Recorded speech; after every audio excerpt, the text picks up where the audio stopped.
তো ভিউয়ার্স আজকে আপনাদের একটা জিনিস দেখাই। নাস্তিক সম্পর্কে তো আমরা কম বেশি প্রত্যেকেই জানি। তো নাস্তিক বলতে যেটা বোঝায় আসলে সে কোনো ধর্মতে বিশ্বাস করে না।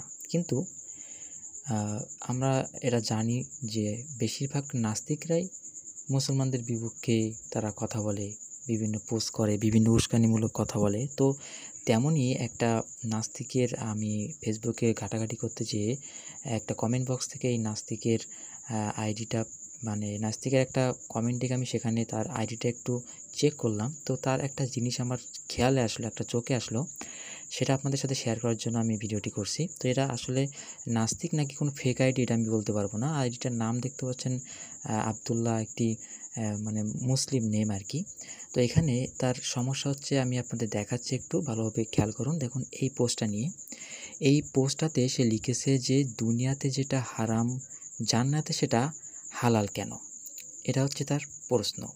বলতে পারেন তার এটা গোঁড়ামি। তো যাই হোক, এবার আমরা একটু কমেন্ট বক্সে যাই, মূল বিষয়টা আপনাদেরকে দেখাই।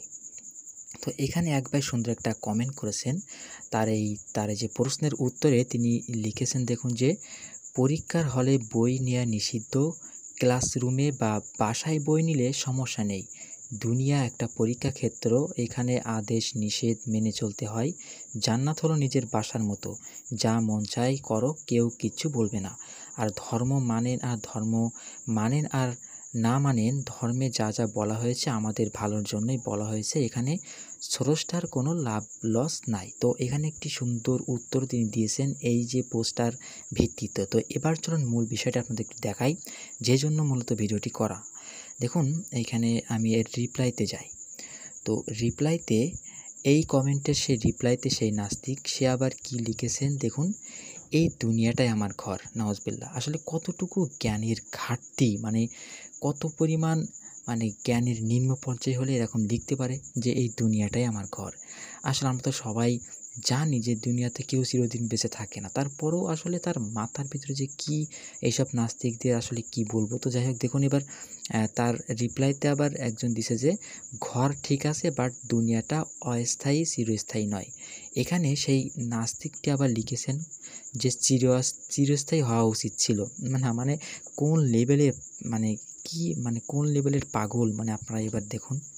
তো এইখানে দেখুন সেই ভাই আবার রিপ্লাই দিছে যে ভাই দুনিয়াটা হলো পরীক্ষার হলের মতো। আপনারা একটু অপেক্ষা করেন, আমি আপনাদের মূল বিষয়টা একটু দেখাচ্ছি, যে জন্য ভিডিওটি আমি করতেছি সেটা আমি আপনাদের দেখাচ্ছি। আসলে নাস্তিকরা যখন পারে না, তর্কে যখন তারা পারে না, তারা কি করে আপনার এইটাই একটু আপনাদের দেখাবো। তো একটু দেখবেন, আমি আপনাদের দেখাচ্ছি নিচে। দেখুন এখানে ভাইটি রিপ্লাই দিয়েছে যে ভাই দুনিয়াটা হলো পরীক্ষার হলের মতো। ধরেন আপনার আজকে পরীক্ষা, তো আপনি ওই পরীক্ষার হলে সারাদিন থাকতে চাইবেন? অবশ্যই না। পরীক্ষা দিতে যাওয়ার আগেই আপনি মনে মনে চিন্তা করবেন যে কোনো রকম পরীক্ষাটা দিয়ে বাসায় যেতে পারলেই হলো। পরীক্ষার হলে যেমন আমরা থাকতে চাই না বা পারবো না, ঠিক তেমনই দুনিয়াতেও আমরা চিরস্থায়ী থাকতে পারবো না। তো এইবার আপনারা একটু খেয়াল করুন।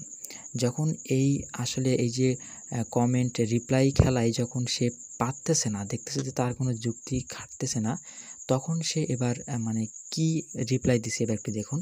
তো এইখানে সে একটা অশ্লীল ছবি, দেখুন এখানে একটা এই ছবি দিছে। আসলে কোন কমেন্টের কোন রিপ্লাই আপনারাই বলুন। সে যখন দেখতেছে যে ভাই, যে আমি তো পারতেছি না ভাই, তর্কে পারবো না, তখন এবার দেখুন মুসলমানদের ঈমান নষ্ট করার যে ফাঁদ, দেখুন এখানে একটা একটা অশ্লীল ছবি দিয়ে দিছে। তো আসলে নাস্তিকরা আসলে এরকমই। তো এরা যখন আসলে তর্কে পারে না, তখন বিভিন্নভাবে এমন প্রশ্ন করতে থাকে যেটা লজিকই নেই, যার কোনো লজিকই নাই। তো আপনারা এই বিষয়গুলো একটু খেয়াল রাখবেন। তো আসলে এটাই বলা ছিল ভিডিওতে আপনাদের দেখানোর জন্য, যে বিষয়টা আমি দেখে আমারও যে হলো যে আপনাদের সাথে শেয়ার করি, এইজন্য। তো ধন্যবাদ। কথা হবে পরবর্তী ভিডিওতে।